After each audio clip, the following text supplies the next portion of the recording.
Ok. En tout cas, j'aimerais déjà prévenir les personnes qui voient le jugement partout. Les personnes qui, quand elles-mêmes elles font des choses, quand elles-mêmes elles présentent des choses, lorsqu'elles-mêmes elles disent des choses, et que d'autres personnes ne font que leur dire ce qu'elles-mêmes elles ont dit, ce qu'elles ont fait, comment elles se sont comportées, et qu'elles trouvent qu'on les juge. Ok, donc vous serez jugés alors. Permettez-moi de vous juger. Donc je vais vous juger. Si c'est comme ça, vous voyez le verbe juger. Voilà. Donc vous n'avez pas le droit de choquer les gens. C'est-à-dire vous vous donnez la liberté. Vous vous donnez le droit de choquer les gens, de choquer la sensibilité des gens, de pervertir les yeux des gens, de même envoûter les yeux des gens. Et vous voulez nous imposer le devoir d'accepter, de regarder sans rien dire. Non, franchement, je vais me donner aussi la liberté de m'exprimer librement. Parce que lorsque tu estimes que tu as le droit de vivre ta vie comme tu veux, tu as le droit de faire ce que tu veux, permets aussi aux autres de se donner le droit de parler de ce qui les choque. Donc, ok, je reprends le fil de mes idées. Mon frère, ma soeur, surtout mes soeurs, lorsque tu ne te sens pas à l'aise dans quelque chose, il faut savoir que cela ne vient pas de Dieu. Lorsque tu fais une chose, et puis toi-même tu vois que tu ne te sens pas trop à l'aise, ou bien tu sens que tu dois te cacher pour faire certaines choses, tu culpabilises, mais tu fais quand même la chose, il faut savoir que ça ne vient pas de Dieu. Ce matin, j'étais vraiment mal à l'aise à l'église. Très mal à l'aise. Lorsque je suis allée à l'église, j'ai trouvé deux filles qui étaient déjà assises devant moi. Je me suis assise derrière. Bon, elles étaient assises. Il n'y avait rien. Tout allait bien jusque-là. Et comme moi, je ferme souvent aussi mes yeux. Donc, arrivé au moment de la louange, j'ouvre mes yeux. Que ne fut le choc. Excusez-moi, hein, les filles en forme, les filles grosses, je n'ai rien contre vous, mais je vais juste décrire ce que j'ai vu. Ce n'est pas moi qui ai inventé, ce n'est pas moi qui ai habillé la personne, ce n'est pas moi qui ai donné cette forme-là à la personne. Il y a une tempête, hein. Waouh. Mais bon, ça ne va pas m'empêcher de parler.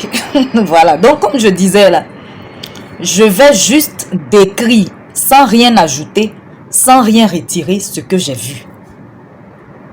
La personne qui veut prendre ça comme un jugement, bon vent à toi. La fille,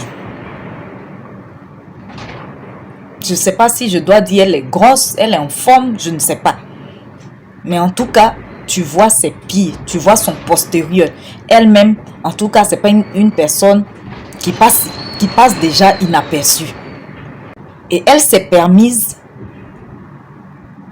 J'ai dit que j'allais m'exprimer librement, hein, parce que si elle s'est donné le droit de se vertir comme ça pour venir me mettre mal à l'aise, j'ai aussi le droit de m'exprimer sur ce que j'ai vu et c'est ce qui m'a mis mal à l'aise.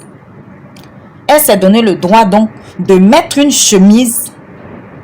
Je ne sais pas s'il y avait une jupe en bas ou s'il y avait quelque chose en bas, mais c'était aussi court que la chemise. Et voici tout devant mes yeux. Et j'étais vraiment mal à l'aise. Très mal à l'aise. À cause de cette fille, je ne pouvais plus regarder devant moi. Je ne pouvais que regarder en l'air, regarder au fond, devant, regarder à côté. En tout cas, je pouvais regarder partout sans regarder devant moi. À cause d'elle-même, juste une prière d'adoration qu'on devait faire de remercier le Saint-Esprit.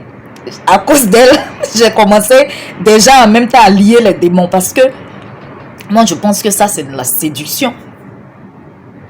C'est pour envoûter les gens ou bien, je ne sais pas, c'est pour mettre les gens mal à l'aise, c'est pour distraire les gens. Bon, imagine, moi qui suis une femme, Je suis mal. Non, franchement, j'étais vraiment mal à l'aise. C'est vrai qu'on voit souvent des choses comme ça.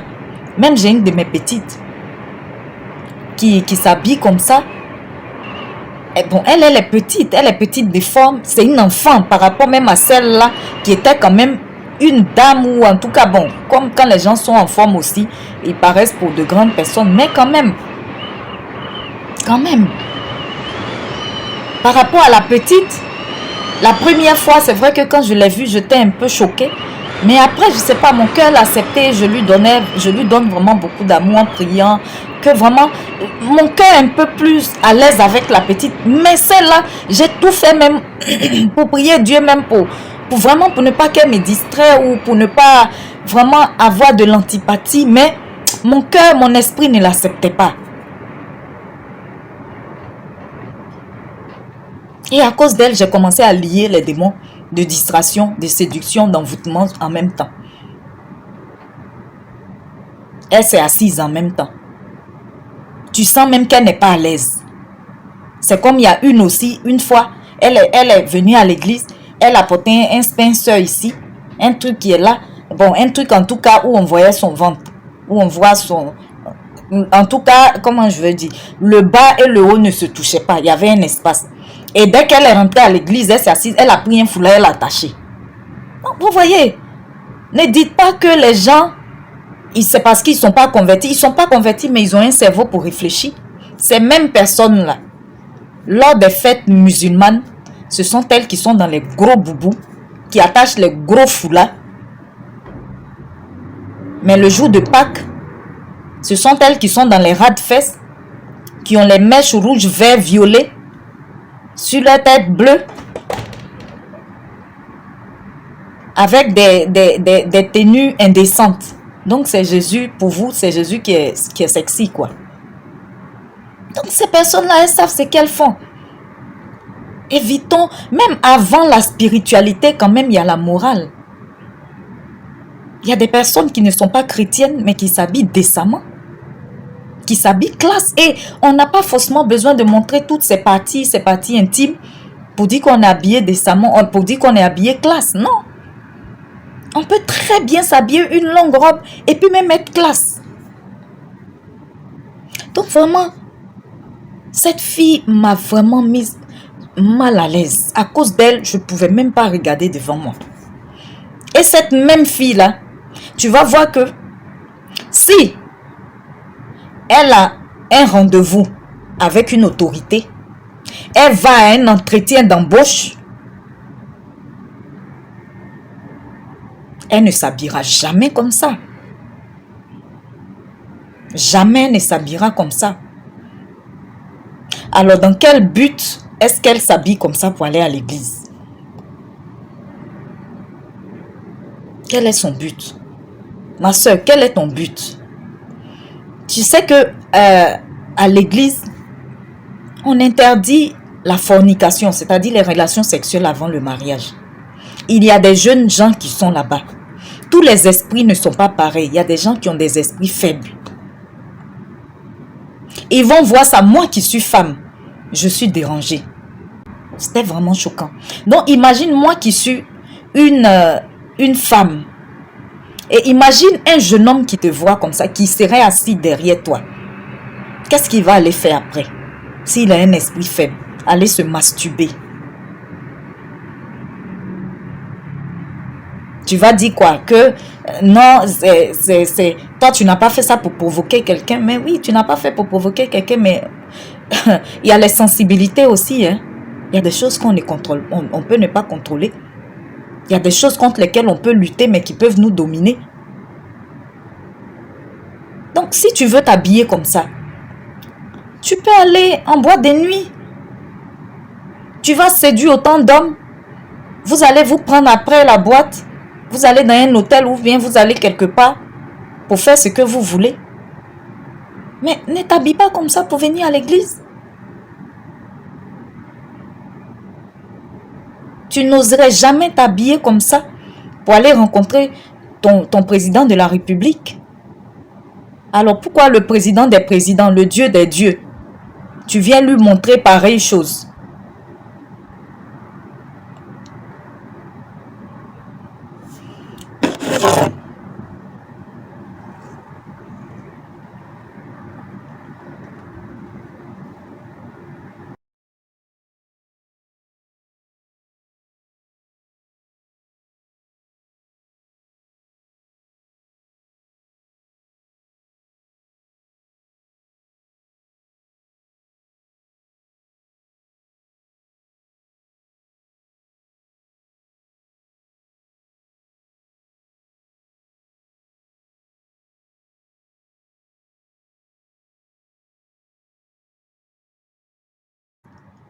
ce n'est personne d'autre que moi. Et lorsque je m'habillais comme ça, je partais à l'église. J'étais chrétienne, crépaïenne, églisienne. Mais quand même, je ne m'habillais pas comme ça pour aller à l'église. Je savais où devait s'arrêter cet habillement-là parce que quand même, j'avais un cerveau pour savoir que à l'église, là, on ne peut pas tout se permettre quand même.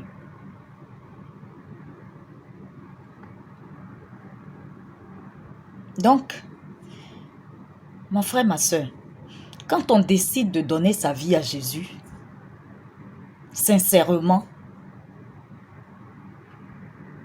moi je pense qu'il y a des choses desquelles on peut se débarrasser facilement, comme l'habillement, comme certains amis qui nous empêchent de vivre notre foi.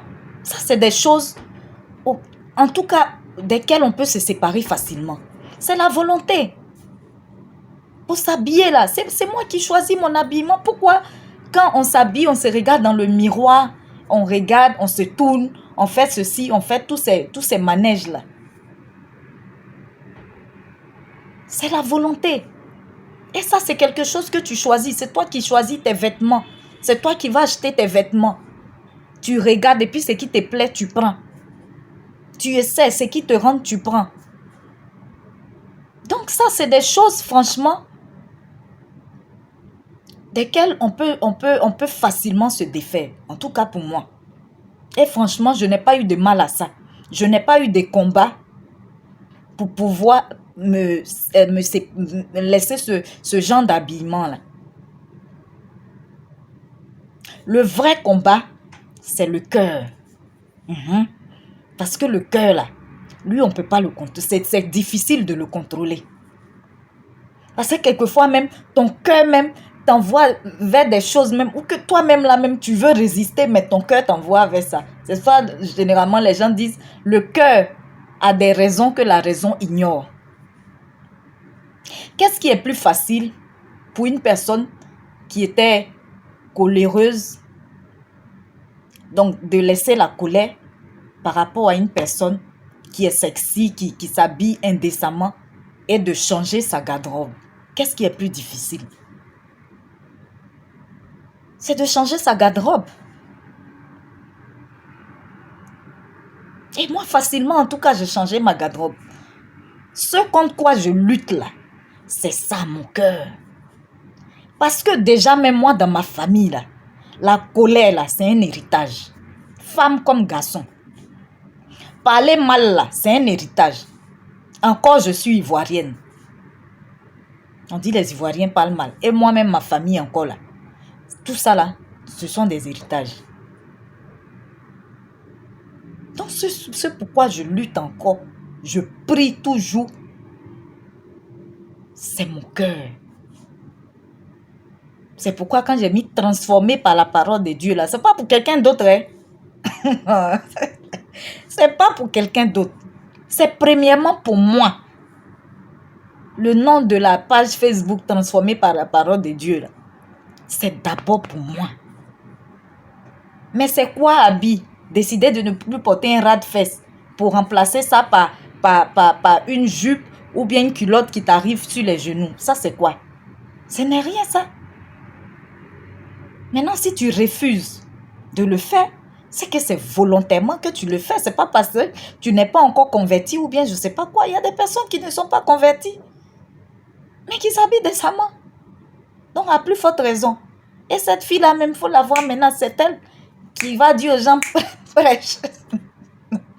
Prêche. Ce n'était même pas une nouvelle. Hein. Ce n'était pas une nouvelle parce que quand on a demandé au nouveau de se présenter, elle ne s'est pas levée. Donc, ce n'était pas une nouvelle. Donc, il y a des choses là. D'abord, même toute chose, ça commence premièrement par la volonté. Et quand tu as la volonté maintenant, tu cherches les moyens, tu demandes les moyens à Dieu de pouvoir maintenant réussir ce que tu veux. Ce que tu dois être. Mais c'est la volonté. Si tu n'as pas la volonté, il ne faut pas accuser les autres de dire qu'on te juge, tu allais à l'église, on ne t'a pas accepté. Tu allais à l'église, on t'a parlé mal, on t'a dit pourquoi tu t'es habillé comme ça. Peut-être tu vas me demander, est-ce que j'ai parlé à cette fille? De nos jours, est-ce qu'on peut parler à quelqu'un? De nos jours, est-ce qu'on peut parler à quelqu'un? Tu vas aller même lui parler dans l'amour même. Tu ne sais pas ce que ça va donner. Donc, j'ai préféré venir parler ici. Pour que les personnes, pour parler à plusieurs personnes en même temps. Pour que les personnes qui se retrouvent dans ça, là, ma soeur, il faut savoir que il suffit seulement que tu veuilles et tu changes ta garde-robe. Je ne pense pas que tu étais peut-être plus sexy que la sœur Claire Bailly. Mais quand elle a donné sincèrement sa vie à Dieu, elle a changé toute sa garde-robe. Je ne pense pas que tu avais plus de vêtements que Claire Bailly. Mais elle a jeté ou je ne sais pas ce qu'elle a fait, mais en tout cas, elle s'est débarrassée de tous ces trucs sexy, extravagants qu'elle avait pour les échanger en des vêtements décents. Est-ce qu'elle est morte? Est-ce qu'elle a perdu de sa valeur? Bien au contraire, elle a gagné encore plus de valeur.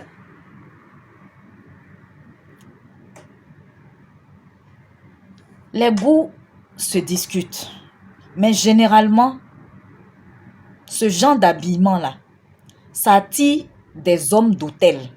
C'est-à-dire des hommes qui veulent juste s'amuser là. Qui veulent te prendre, voyager, s'amuser, aller à l'hôtel, aller en boîte de nuit pour se distraire là. Généralement, c'est ce genre de personnes-là que ça attire. Il peut y avoir des personnes qui aiment ce genre de trucs. Bon, eux-mêmes là, ils sont pareils aussi. Voilà, mais pour une personne, un homme qui est décent, un homme sage, un homme responsable, ou bien je ne sais pas comment dire, franchement, il ne prendrait pas ce genre de femme-là pour mettre dans sa maison.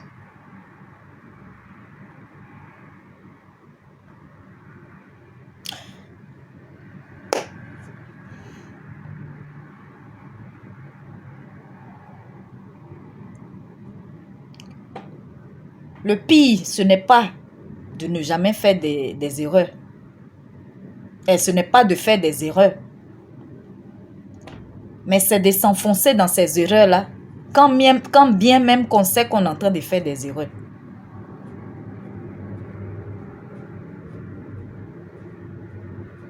Quand on va à l'église, aujourd'hui l'évangile est disponible pour tout le monde. Tu vas voir ce genre de personnes-là. Elles suivent tout le monde sur les réseaux sociaux. Tous les pasteurs qui prêchent sur les réseaux sociaux là. Mais elles ne sont pas prêtes à changer.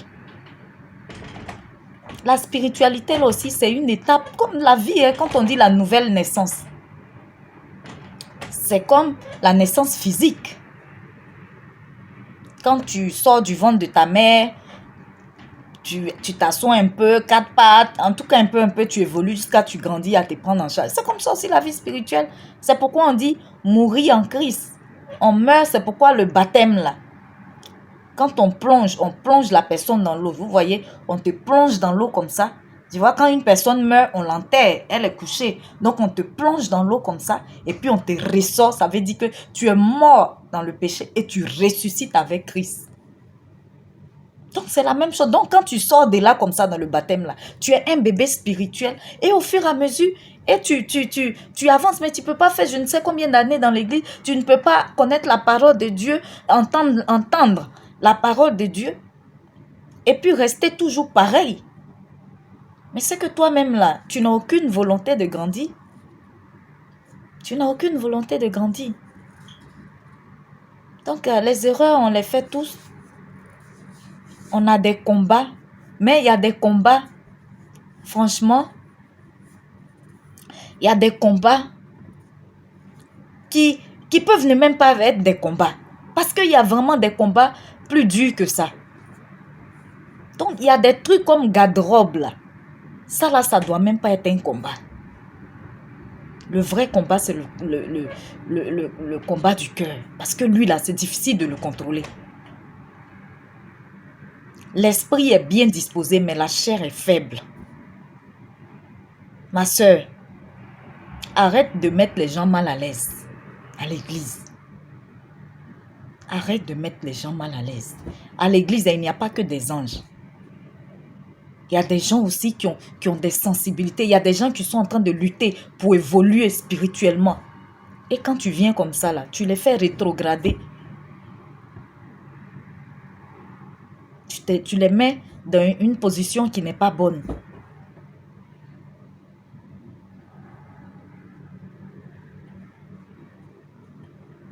On n'a pas besoin d'être spirituel pour savoir s'habiller.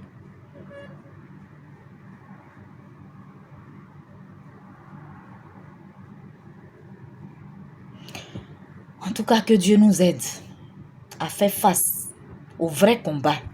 Et pour moi, la garde-robe n'en fait pas partie. Pour moi, la garde-robe, ce n'est pas un combat. Parce que si tu veux, tu peux bien t'habiller. Prions plutôt pour que Dieu transforme nos cœurs. Parce que c'est ça le plus dur. Quelquefois, quand quelqu'un te fait quelque chose,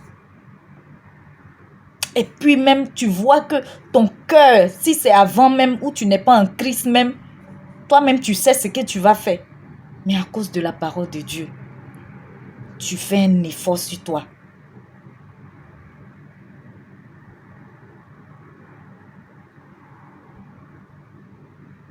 Pour supporter. Même si tu dois parler, mais tu sais comment parler.